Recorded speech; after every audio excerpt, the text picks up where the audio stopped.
Good afternoon, everyone. Today we will start next topic, that is action of sea waves.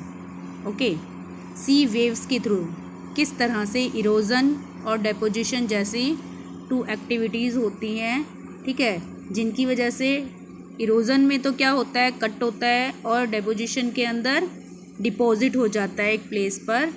तो दोनों ही वे से सी waves के through जो different land features बनता है देखने के लिए हमें, तो वो डिफरेंट इन डिपोजिशनल और इरोजनल एक्टिविटीज़ के थ्रू बनते हैं। उन्हीं के बारे में हम यहाँ रीड करेंगे।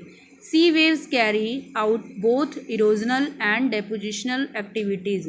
सी वेव्स के थ्रू दोनों ही एक्टिविटीज़ होती हैं, इरोजनल भी और डिपोजिशनल भी। The process of sea erosion is also called marine erosion. जो भी सी के अंदर जो भी इरोजन एक्टिविटी होती है उसे मैरीन इरोजन भी कॉल किया जाता है। Okay, in detail we will discuss different erosional action of sea waves. Okay, first is sea cliffs.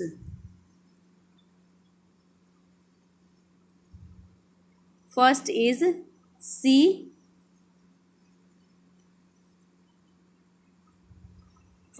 sea cliffs. Okay, sea cliffs, vertical and steep rock faces along the shore are called sea cliffs. जो भी बच्चे vertical, ठीक है, rocks होती हैं, खड़ी सीधी steep rocks होती हैं, उन्हें ही सी क्लिफ्स कहते हैं। मीन्स समुद्र के अंदर जो रॉक्स पाई जाती हैं, समुद्र के नियर और समुद्र के अंदर जो रॉक्स पाई जाती हैं वर्टिकल, उन्हें सी क्लिफ्स कहा जाता है। मीन्स समुद्री चट्टानें। ओके, नेक्स्ट आता है sea caves. The erosional action of sea waves lead to the formation of cliffs, caves and arch. देखिए, जो इरोजनल एक्शन होता है उसमें सी वेव्स जो हैं, ठीक है, समुद्री जो वेव्स हैं, इस तरह से समुद्र के अंदर जो लहरें होती हैं उसके थ्रू कुछ फॉर्मेशन होती हैं, इरोजनल एक्टिविटीज़ होती हैं, जिनके थ्रू केव्स और आर्क्स बनते हैं। अब वो कैसे बनते हैं? सपोज़ कीजिए ये कुछ इस तरह की समुद्री चट्टानें हैं, ठीक है, ये समुद्री चट्टानें हैं। मान लीजिए, सपोज़ कीजिए समुद्र के अंदर जो भी डिफरेंट ये चट्टानें हैं उनकी हम बात करते हैं। ओके, अब देखिए बेटा, जब ये सी वेव्स किसी भी एरिया को, मतलब मान लीजिए यहाँ पर ये समुद्री लहरें जो हैं, जब इसे, ठीक है, यहाँ से देखिए, ये कुछ हार्ड रॉक से बने होते हैं ये रॉक्स, जैसा कि हमने अर्लियर वीडियो में भी डिस्कस किया था, और कुछ सॉफ्ट रॉक से। तो जो सॉफ्ट रॉक होती है वो क्या होती है, इस तरह से इन समुद्री लहरों की वजह से, सी वेव्स की वजह से इरोड हो जाती है। तो जो एक तरफ से, ओके, जो सिर्फ मतलब बाहर हमें सिर्फ एक तरफ से एक केव सी बन जाती है, इस तरह से इरोड होकर, मिट्टी का कटाव होकर, यहाँ पर जो ये सॉफ्ट रॉक है ये कट हो जाती है और एक केव सी बन जाती है, ठीक है। अब ये केव जब मतलब दोनों ही तरफ इसके यहाँ से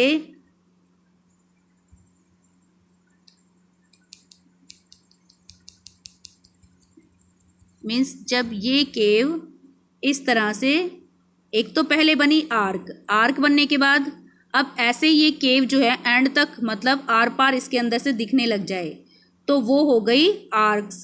मतलब अब पहले तो क्या था, सिर्फ एक केव्स बनी थी इस तरह से।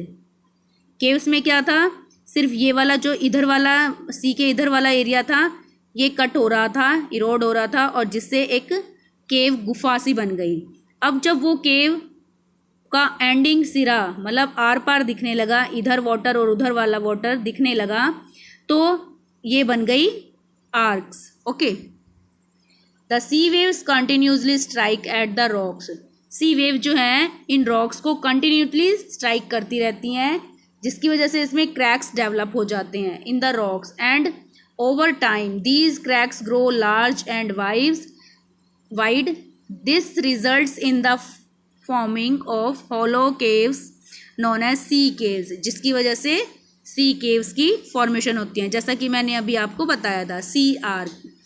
As these activities become bigger, only the roof of the cave remains and a sea arc is formed. देखिए बेटा, ये जो कैविटीज़ हैं ये और ज़्यादा बिगर होती चली जाती है. मान लीजिए अभी मैंने आपको बताया था, जब ये सी के अंदर इस तरह से ये जो रॉक्स हैं इसमें इस तरह से मान लीजिए पहले वो एक सिर्फ ऐसे एक ही तरफ से जब वो इरोड होती है तो सी केव्स की फॉर्मेशन हो जाती है. लेकिन जब ये आर पार दिखने लगे, दूसरी साइड तक भी इरोड कर देती है और एक ऐसी आर्क जैसी शेप बन जाती है, तो उसे सी आर्क कॉल किया जाता है. उसके बाद फर्दर आगे और भी एक्टिविटी होती है. Further erosion of the sea arch leads to collapsing of the roof and only walls or pillars are now left. These pillars of rocks which are left standing in the open water are called stacks. Stacks get further eroded to form stumps. देखिए अभी हमने जैसे read किया था, ये चट्टानें हैं, ठीक है, रॉक्स हैं. अब ये रॉक्स जब समुद्री सी वेव्स के थ्रू इस तरह से इरोड होती हैं तो पहली स्टेज बनी ये सी केव्स की, ये वाली जो बताई थी मैंने आपको, सिर्फ एक साइड, ठीक है, सी केव्स.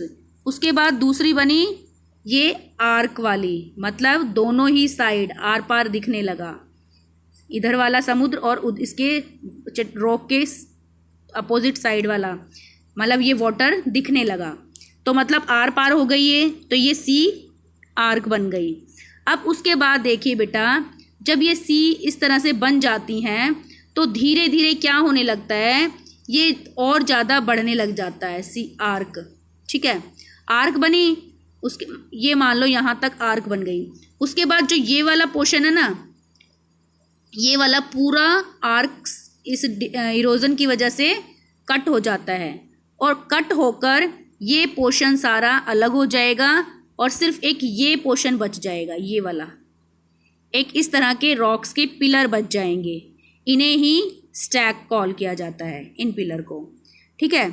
इस तरह के ये जो पिलर हैं एंड में फिर क्या होता है, ये इरोड होकर ये भी जब इरोड हो जाते हैं,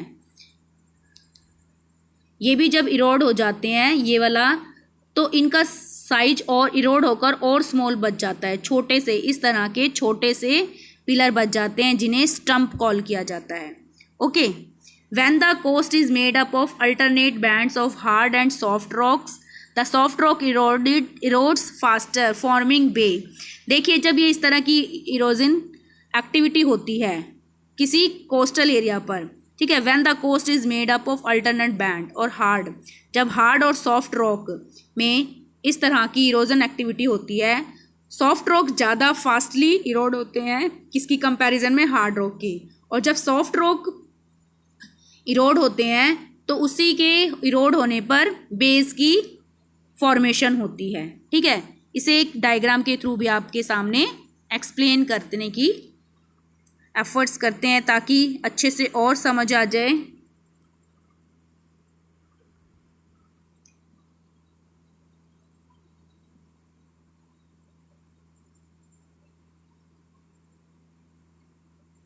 देखिए बेटा इस तरह से, यहाँ देखिए फर्स्टली मतलब ये सी है ये वाला और ये रॉक्स हैं, ठीक है, ये रॉक्स हैं. अब रॉक्स में फर्स्टली तो इस तरह की फॉर्मेशन हुई, ये वाली, ये केव्स हो गई. लेकिन जब ये केव्स अंदर तक डीप इरोड हो गई तो इस तरह की आर्क बन गई, मतलब इसके पीछे वाला जो वाटर था ये भी दिखने लगा, तो ये आर्क हो गया, ठीक है. ये जो इरोजन हो रहा है ये सॉफ्ट रॉक का, ऊपर की तरफ जो हार्ड ये वाला है हार्ड बेड, इसे हेडलैंड कॉल किया जाता है, ठीक है.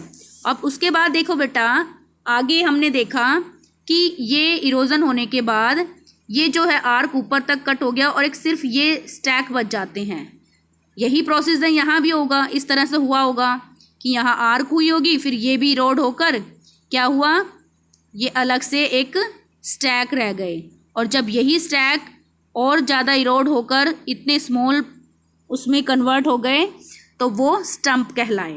ओके, अब बे की बात हो रही थी, तो बे क्या था, इस तरह से ये वाला जो पोर्शन है ये बे है, मतलब किसी कोस्टल एरियाज की कोस्टल एरिया, ये कोस्टल एरिया हो गया, ठीक है, किसी वाटर बॉडी के नियर।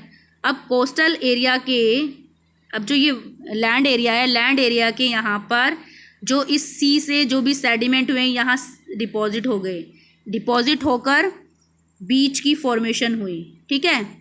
अब ये जो बे है, बे के कॉर्नर पर बीच की फॉर्मेशन, ठीक है, तो जो बे है वो किसी लैंड पार्ट की तरफ बनती है। ओके, जैसे कि अब देखिए एक पिक्चर और यहाँ दी हुई है, यहाँ ये सी स्टैक्स, बे, बीच, ठीक है, ये बे है और ये बीच है और ये लैंड पार्ट है। ओके, उसके बाद आता है बेटा next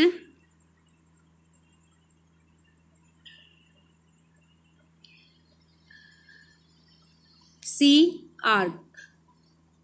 sea arch, as these cavities become bigger, ये तो हमारा हो गया था बेटा बेस तक। The hard rocks are more resistant and stand out as headland. अभी मैंने बताया था कि जो रॉक सॉफ्ट रॉक होता है वो जल्दी से इरोड हो जाता है और हार्ड थोड़े लॉन्ग टाइम तक टिका रहता है, और लॉन्ग हार्ड रॉक का वो पार्ट जो है हेडलैंड्स कॉल किया जाता है। ओके, इसके बाद आता है depositional work of sea waves. First is beach. Beach की अभी जैसे कि मैंने आपको पिक्चर दिखाई थी, the sea waves deposit sediments along the shores, ठीक है। सी वेव्स जो है कुछ सी वेव्स क्या करती हैं, जब सी वेव्स आगे और पीछे की तरफ होती हैं, तो जब वो आगे की तरफ होती हैं तो अपने साथ कुछ सेडिमेंट कैरी करके ले जाती हैं। वो सेडिमेंट अपने किनारे पर क्या कर देती हैं, डिपॉजिट। अब जो सेडिमेंट डिपॉजिट हुए उनसे जो फॉर्मेशन बनी वो बीच की बनी, ठीक है। Are formed by the deposition of sand, gravel and pebbles. इनके थ्रू, सैंड, ग्रेवल और पेबल्स के थ्रू जो एक फॉर्मेशन बनी वो बीच की बनी। नेक्स्ट आता है sand bar. Sand bars are formed when the broken rock materials are deposit on the sea floor near the coast. Sand bar कब बनता है बच्चे, जब कोई भी ब्रोकन रॉक मटेरियल डिपॉजिट हो जाता है सी फ्लोर पर। कहाँ पर, सी फ्लोर के अंदर, सी फ्लोर पर, और किसके नियर, कोस्टल एरिया के नियर, तो उसे सैंड बार कॉल किया जाता है, ठीक है। नेक्स्ट आता है lagoon. Sea water is sometime enclose between the coast. कई बार क्या होता है, सी का जो वाटर होता है कई बार एनक्लोज हो जाता है किसके बीच में, कोस्ट और सैंड बार के। It forms a partially enclose lake, जिससे एक पार्शली एक लेक की फॉर्मेशन हो जाती है और उसी लेक को लैगून कॉल किया जाता है। ओके, जैसे कि अभी मैंने बताया था, ये सी वेव्स के थ्रू इस तरह से यहाँ पर इनके यहाँ ये बीच की फॉर्मेशन हुई, ये सेडिमेंट यहाँ डिपॉजिट हो गए तो इससे बीच की फॉर्मेशन हुई। ओके, अब बीच की फॉर्मेशन होने के बाद अब बात थी सैंड बार की। सैंड बार कब होता है, जब कोई भी डिपॉजिट, मान लीजिए यहाँ पर बेटा, यहाँ पर ये सैंड बार ये डिपॉजिट हो गया, सी वेव्स के जो भी सेडिमेंट थे वो यहाँ डिपॉजिट हो गए, यहाँ डिपॉजिट हो गए, और उसके बाद यहाँ ये वाला जो वाटर है, ये पार्ट जो है इस तरह से एनक्लोज्ड हो गया, बंद हो गया, और यहाँ ये वाटर, ठीक है, ये वाटर फिल है इस एरिया के अंदर। इस सैंड बार के बाद जो एक ऐसा लॉक्ड एरिया बना जहाँ पर वाटर फिल हो गया, ठीक है, उसे ही लैगून कॉल किया गया, जिसे एक लेक भी कॉल किया जा सकता है, ठीक है। इसी को हम पिक्चर के थ्रू देखते हैं।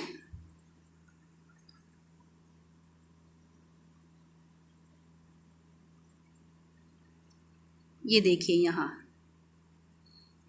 ओके। जिस तरह से देखिए बेटा, ये सैंड बार है, a bar which is join to the coastline at both hand. अब देखिए ये क्या है, ये वाला पोर्शन क्या है, बार, ठीक है। जो सेडिमेंट थे ये बीच, और बीच के बाद यहाँ पर ये सैंड बार, और ये जो वाटर वाला एनक्लोज्ड एरिया हो गया ये लैगून हो गया, ठीक है। समझ आया? इस तरह से ये था लैगून और सैंड बार की फॉर्मेशन।